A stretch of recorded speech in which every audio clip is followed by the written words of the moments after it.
Cricket ലോകം ഇന്നലെ സാക്ഷ്യം വഹിച്ചത് സഞ്ജു സാംസൺ എന്ന മലയാളി കരുത്തിന്റെ താണ്ഡവത്തിനാണ്. വിമർശകർക്കും വിധി എഴുതിയവർക്കും ബാറ്റ് കൊണ്ട് മറുപടി നൽകി സഞ്ജു സാംസൺ ഇന്ത്യയെ ലോകകപ്പ് ഫൈനലിലേക്ക് നയിച്ചു. ഇംഗ്ലണ്ടിനെതിരായ രണ്ടാം സെമിഫൈനലിൽ 42 പന്തിൽ 89 റൺസുമായി സഞ്ജു കളനിറഞ്ഞപ്പോൾ ഒരു കാലത്ത് തന്നെ വിറപ്പിച്ചിരുന്ന ജോഫ്ര ആർച്ചറെ കണക്കിന് പ്രഹരിക്കാനും കഴിഞ്ഞു. 8 ഫോറുകളും 7 സിക്സറും പറത്തി 211 സ്ട്രൈക്ക് റേറ്റിൽ സഞ്ജു തീപ്പൊരിയായപ്പോൾ ഇന്ത്യ കുറിച്ചത് 253 റൺസ് എന്ന കൂറ്റൻ സ്കോർ.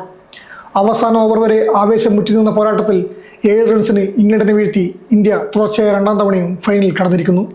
സഞ്ജു ബാറ്റ് ചെയ്യാനിറങ്ങിയപ്പോൾ ജോഫ്ര ആർച്ചറുടെ വെല്ലുവിളി എങ്ങനെയോ മറികടക്കുകയെന്നാണ് എല്ലാവരും ഉറ്റുനോക്കിയത്. ഇതിനു മുമ്പ് 23 പന്തുകൾ ആർച്ചർ നേരിട്ട സഞ്ജു 25 റൺസ് നേടിയപ്പോൾ 3 തവണയാണ് വിക്കറ്റ് നഷ്ടപ്പെടുത്തിയത്. ഇതോടെ ഇത്തവണയും ആർച്ചർ സഞ്ജുവിന് വെല്ലുവിളി തീർക്കുമെന്ന് കരുതി. എന്നാൽ ആർച്ചറോട് കണക്ക് വിട്ടുന്ന ബാറ്റിംഗ് പ്രകടനമാണ് സഞ്ജു കാഴ്ചവെച്ചത്.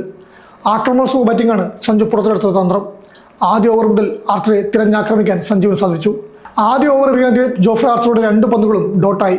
ഇതോടെ ആർച്ചർക്ക് ആത്മവിശ്വാസമുയർന്നു.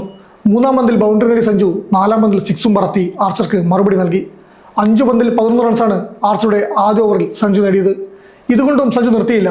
3-ാം ഓവർ എറിയാനെത്തിയ ആർച്ചറെ വീണ്ടും തല്ലി തകർത്തു. ഓവറിലെ ആദ്യ പന്തിൽ സഞ്ജു ബൗണ്ടറി നേടി. എന്നാൽ 2-ാം പന്തിൽ ക്യാച്ച് അവസരം സഞ്ജു നൽകി. മിഡ് ഓവറിൽ ഇംഗ്ലണ്ട് ക്യാപ്റ്റൻ ഹാരി ബ്രൂക്ക് സഞ്ജുവിനെ കൈവിട്ടു. 3-ാം പന്തിൽ സഞ്ജുവിന് സ്കോർ നേടാനായില്ല. എന്നാൽ 4-ാം പന്തിൽ സിക്സർ നേടി. 5-ാം പന്തിൽ റൺസ് നേടാനായില്ല. 6-ാം പന്തിൽ ബൗണ്ടറി നേടി. 2 ഓവറിൽ 26 റൺസാണ് ആർച്ചർ വഴങ്ങിയത്. 13-ാം ഓവറിൽ വീണ്ടും ആർച്ചർ സഞ്ജുവിനെതിരെ എത്തി. 4-ാം പന്തിൽ സ്ട്രൈക്ക് ലഭിച്ചപ്പോൾ സഞ്ജു സിക്സർ പറത്തി.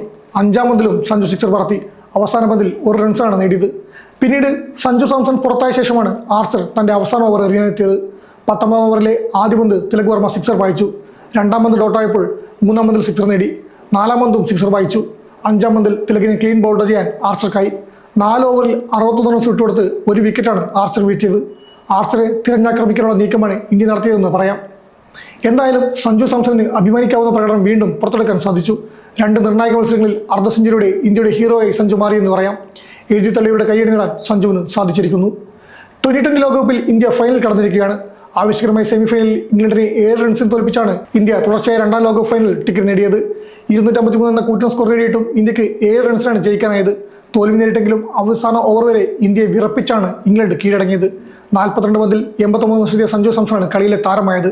എന്നാൽ താനല്ല മാൻ ഓഫ് ദി മാച്ചിന് അർഹനെന്നും അത് ജസ്പ്രീത് ബൂംറയാണെന്നുമാണ് പുരസ്കാരം വാങ്ങിയ ശേഷം സഞ്ജു പറഞ്ഞത്. ബൂംറ അപൂർവങ്ങളിൽ അപൂർവമായി മാത്രം കാണപ്പെടുന്ന ബൗളറാണെന്നാണ് സഞ്ജു വാഴ്ത്തിയത്. ബൂംറയുടെ ബൗളിംഗ് പ്രകടനമാണ് മത്സരം ഇന്ത്യക്ക് അനുകൂലമാക്കിയതെന്ന് നിസ്സംശയം പറയാം. ഇന്ത്യയുടെ ബൗളർമാരെല്ലാം തല്ലുവാങ്ങിയപ്പോൾ 4 ഓവറിൽ 33 റൺസ് വിട്ടുകൊടുത്ത് 1 വിക്കറ്റാണ് ബൂംറ വീഴ്ത്തിയത്. ബൂംറ എറിഞ്ഞ 18-ാം ഓവറാണ് മത്സരം ഇംഗ്ലണ്ടിൽ നിന്ന് ഇന്ത്യയുടെ കയ്യിലേക്ക് എത്തിച്ചത്. 17 ഓവറിൽ 5 വിക്കറ്റിന് 209 റൺസ് എന്ന മികച്ച നിലയായിരുന്നു ഇംഗ്ലണ്ട്. 18 പന്തിൽ 45 റൺസായിരുന്നു 5 വിക്കറ്റ് ശേഷിക്ക് ഇംഗ്ലണ്ടിനെ ജയിക്കാൻ വേണ്ടിയിരുന്നത്. എന്നാൽ വെറും 6 റൺസ് മാത്രമാണ് ബൂംറ ഈ ഓവറിൽ വിട്ടുകൊടുത്തത്. ഇതോടെ മത്സരം ഇന്ത്യക്ക് അനുകൂലമാവുകയും ചെയ്തു.